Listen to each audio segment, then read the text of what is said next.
kemaksiatan. Hadirin rahimakumullah, kemajuan teknologi yang tiada henti, perkembangan zaman yang semakin hari semakin menjadi-jadi. Hari demi hari kita lalui hidup mencari materi di zaman ini. Banyak pemuda-pemudi yang terlalu terbawa arus perkembangan zaman sudah tidak heran. Banyak manusia yang melakukan kemaksiatan. Bahkan saking banyaknya perzinahan yang merasa perlu menyanyikan Tuhan bulan sudah 3 bulan gara-gara pacaran sambil gelap-gelapan. Hadirin rahimakumullah, sudah sama-sama kita ketahui di zaman yang semakin edan banyak manusia yang melakukan perzinahan di mana-mana. Pacaran sudah tidak heran, semakin jelata bersama pacarnya sudah belajar lelah, baik di kota ataupun di kampung. Manusia hawa nafsunya sudah tak bisa ditampung. Mereka menganggap zina adalah hal yang biasa. Padahal kata Allah dalam Quran surat Al-Isra ayat 32, A'udzubillahi minasyaitonirrajim. Bismillahirrahmanirrahim. Wala taqrabuz zina innahu kana fahishatan wa sa'a sabila. Ala ya sadaqal azim. Dan janganlah mendekati zina. Zina adalah perbuatan yang keji dan suatu jalan yang buruk. Jelas gaya tersebut bahwasanya zina adalah perbuatan yang keji dan suatu jalan yang buruk. Bisa kita lihat di zaman sekarang banyak manusia yang melakukan zina, ujung-ujungnya menyesal karena zina akan mengantarkan kita ke jalan yang buruk. Hadirin rahimakumullah, jalan kehidupan manusia tak selamanya berjalan lurus, tak selamanya berjalan mulus. Pasti banyak jalan yang penuh dengan lika-liku seperti kerasnya batu. Banyak hati yang tersakiti tapi masih kuat untuk berdiri dan sekali karena ia selalu membentengi diri dengan benteng kesabaran yang tinggi. Sikap inilah yang harus dimiliki oleh setiap insan sejati, menjadikan sabar sebagai benteng dalam meraih kebahagiaan di masa depan nanti. Selama jantung kita masih berdetak, nafas masih terus berhembus, mau belum keluar dari jasad, disitulah ujian akan selalu ada menghampiri kita. Ketika mereka didatangi masalah, disitulah mereka diuji seberapa sabarnya mereka dalam menghadapi ujian dan cobaan dari Allah Subhanahu wa Ta'ala. Hadirin rahimakumullah, sabar merupakan kata yang sering kita lontarkan, bahkan kata sabar mudah sekali diucapkan tapi sulit diaplikasikan. Karena sabar adalah suatu sikap yang jarang ditanamkan di hati seorang insan, karena menanamkannya tidak semudah membalikan telapak tangan, butuh latihan yang mendalam. Bicara tentang sabar, apakah kita sudah menanamkan kesabaran? Karena banyak seorang insan yang tidak kuat dengan permasalahan yang datang dan berakhir hilangnya benteng kesabaran yang ada di hati seorang insan. Mengapa saya katakan seperti ini? Karena di zaman sekarang banyak manusia ketika diberi ujian curhat ke teman-teman merasa hidupnya paling menyakitkan. Bahkan media sosial dijadikan ajang untuk melampiaskan masalah yang datang. Ini mah diputus itu langsung update status sakit hati, berantem sama teman, langsung main sindir-sindiran dan berakhir permusuhan. Tanpa mereka sadari, itu semua adalah cara yang salah karena hanya mempersulit keadaan dan memperkeruh suasana yang tenang. Karena sahabat manusia Al-Batani dalam kitab Nasoihul Iman yang mengatakan bahwa definisi sabar yaitu tarku syakwa nalgal walillahi ta'ala, yang artinya meninggalkan madu dan sikapnya cobaan kepada selain Allah Subhanahu wa Ta'ala. Dengan cara apa kita mencari keutamaan di mata Allah? Apakah dengan harta? Tidak. Tentu jawabannya bukan. Lalu dengan apa? Dengan cara bertakwa kepada Allah Subhanahu wa Ta'ala. Imtisal awamirillah wa tinabu nawahi, menjalankan segala perintahnya dan menjauhi segala larangannya. Hadirin rahimakumullah, takwa merupakan salah satu jalan kita menuju surganya Allah Subhanahu wa Ta'ala. Dengan takwa hidup akan mulia dan dengan takwa hidup kita akan bahagia. Kenapa tidak dengan harta ataupun jabatan? Karena itu semua hanyalah titipan yang akan dikembalikan kepada yang telah memberikan. Dengan harta manusia akan bahagia, tapi itu sifatnya hanyalah sementara. Tapi dengan takwa susah senang akan terasa bahagia. Sebagaimana dijelaskan dalam kitab Kifatul Asfiya, takwa ilahi minarul kulli sa'adati, takwa adalah kunci kebahagiaan. Dalam bait tersebut sudah jelas bahwasanya takwa merupakan salah satu kunci kebahagiaan ketika kita ingin bahagia di dunia dan di akhirat, kuncinya takwa kepada Allah Subhanahu wa Ta'ala, yakni dengan menjalankan segala perintahnya dan menjauhi segala larangannya. Akan tetapi ketika kita lihat di zaman sekarang, banyak manusia yang lebih cinta kepada dunia sehingga lupa kepada Allah Subhanahu wa Ta'ala. Ingin mendapatkan kesenangan, bukannya menjalankan apa yang diperintahkan, tapi malah menjalankan apa yang sudah Allah larang. Maka dari itu, mari sama-sama kita bertakwa kepada Allah Subhanahu wa Ta'ala dimanapun kita berada. Hadirin rahimakumullah, perubahan kehidupan manusia di alam dunia mengingiskan cerita pedihnya dan hingga membuat manusia rela berbuat bencana demi harga dunia yang tak seberapa. Semua itu dipengaruhi oleh perubahan zaman yang semakin edan. Perbuatan yang sesat membuat orang tak taat. Padahal alangkah indahnya ketika hati kita dihiasi akhlak mulia, pergaulan tercela tidak akan mudah tergoda. Akhlak yang mulia yang menjadikan fondasi menata kepribadian, dan berakhlak hidup kita akan bahagia. Tiap manusia yang hidup di alam dunia pasti tidak luput dari yang namanya ujian. Dari mulai ujian ringan sampai ujian yang membuat berat seorang insan. Akan tetapi tidak dengan ujian, banyak orang yang menangis tidak karuan. Tapi ketika kita diberikan kebahagiaan, jangan lupa pada Allah yang Maha Rahman. Selanjutnya, kita selaku insan ketika diberikan ujian pancasi dengan kesabaran. Hadirin rahimakumullah, sabar adalah kalimat singkat namun sulit untuk diaplikasikan karena menanamkan kesabaran butuh latihan yang sangat kuat. Banyak orang yang sering mengucapkan kesabaran tapi hanya sekedar mengucapkan, namun di dalam hati emosinya memuncak tinggi. Sebab kesabaran hanyalah dimiliki oleh orang yang mempunyai keistimewaan. Salah satunya ialah seorang santri. Mengapa saya katakan seorang santri? Karena santri merupakan ia cobai dari mulai penyakit bunuhan, cedera, gangguan yang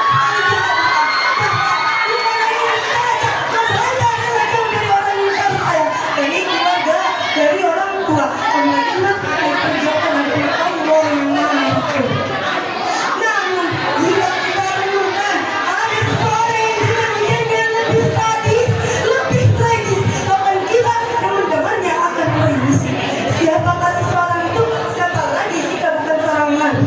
Kita bisa ambil dalam salah satu kisah Nabi Muhammad. Beliau adalah seseorang yang diberikan ujian yang sangat memprihatinkan. Beliau dilempar batu, beliau dilempar kayu, bahkan beliau dilempar kotoran. Bahkan bukan hanya itu saja, beliau dimusuli oleh paman hingga dibunuh oleh saudaranya.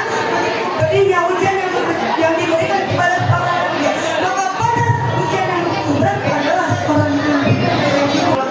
Diceritakan tentang seorang ulama besar yang bernama Besor. Tingkatnya dia sudah sangat tinggi dan bahkan satria pun sudah sangat istimewa. Tingkat cerita, setan pun merasa iri kepadanya dan mencoba untuk menggodanya untuk berbuat hal, untuk berbuat dosa. Lalu setan pun memberikan pilihan kepada ulama tersebut. Wahai Besor, dosa apakah yang ingin kau perbuat? Apakah meminum arak, membunuh, atau berzina? Lalu ulama tersebut lebih memilih untuk meminum arak karena ia berpikir bahwa dosa meminum arak tidak sebesar dosa membunuh dan berzina. Padahal faktanya setelah meminum arak dia tak sadarkan diri, lalu setan kembali buat zina dan membunuh. Dan pada akhirnya ulama tersebut pun melakukan itu semua. Jadi inti dari cerita itu adalah arak benar-benar penuh segala dosa. Ketika kita sudah terangkan arak, maka dengan mudah dosa kita keluar.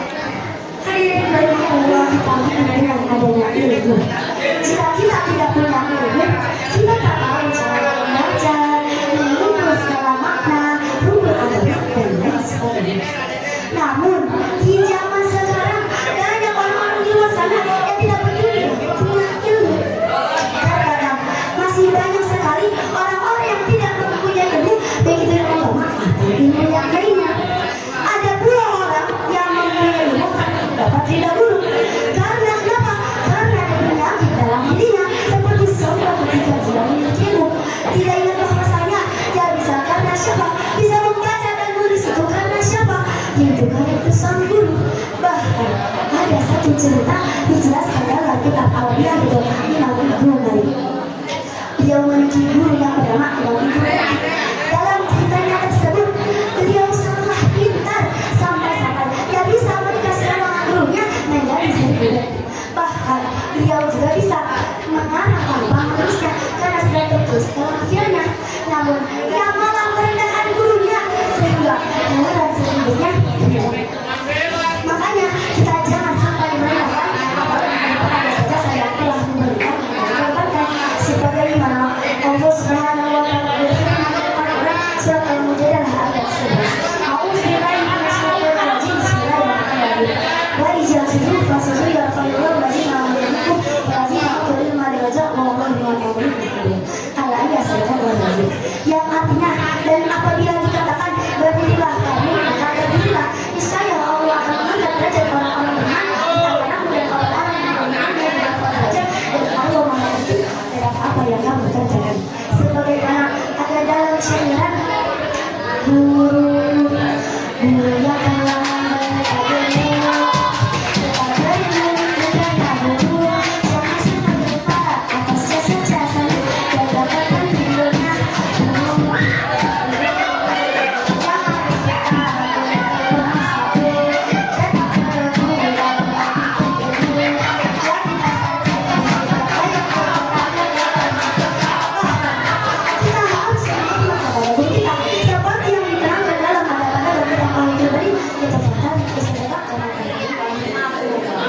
Salat merupakan rukun Islam yang kedua. Setiap manusia yang beragama Islam wajib melaksanakan salat 5 waktu, baik muslim laki-laki atau perempuan, baik anak remaja maupun dewasa wajib melaksanakannya. Salat merupakan tiangnya agama. Salat juga tempat munajatnya orang-orang yang beriman untuk mencurahkan isi hatinya kepada Allah Subhanahu wa taala. Hadirin rahimakumullah. Berbicara tentang salat, salat adalah ibadah manusia dalam hidup yang tidak boleh kita tinggalkan. Karena Allah Subhanahu wa taala berfirman dalam surat Az-Zariyat ayat 50, yang artinya, dan tidaklah aku ciptakan jin dan manusia kecuali untuk beribadah kepada. Dalam ayat tersebut Allah Subhanahu wa taala telah memerintahkan salat kepada kita agar kewajiban menjalankan salat ini tidak teraskan. Maka kita harus sadar bahwa salat itu diperintahkan langsung oleh Allah Subhanahu wa taala demi kepentingan kita sendiri sebagai amalan yang mendatangkan ketenangan dan bahagia. Setiap manusia yang lahir ke alam dunia ini pasti memiliki kedua orang tua. Betul santriawan-santriawati, maupun pria ataupun wanita. Untuk itu kita sebagai anaknya harus membuat kewajiban kedua orang tua. Sebagaimana Allah telah berfirman dalam Al-Quran surat Luqman ayat 14. A'udzubillahi minasyaitonir rajim. Bismillahirrahmanirrahim. Yang artinya, dan aku pintakan kepada manusia agar berbeda kepada manusia. Al-ayat 1. Jadi kita sebagai kedua orang tua ya santri, hadirin rahimakumullah. Kita di dalam dunia ini pasti memiliki kedua orang tua. Betul santriawan-santriawati? Yang pertama yaitu ibu yang mengandung dari 9 bulan dan memberikan kita dan menyusui kita sampai kita seperti ini. Karena siapa? Karena ibu yang telah melahirkan kedua dunia ini. Kita lihat di zaman sekarang, kata-kata sudah menjadi sangkapan. Ucapan telah diucapkan, mulut rasa data, kakak berakal kesal. Janji manis namun kenyataannya sadis, menggibah sampai perutnya berbudak, bahkan bisa membunuh tanpa menyentuh. Padahal lisan hanya anggota tubuh yang tak bertulang, tapi mampu menyakiti hati manusia dengan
hati.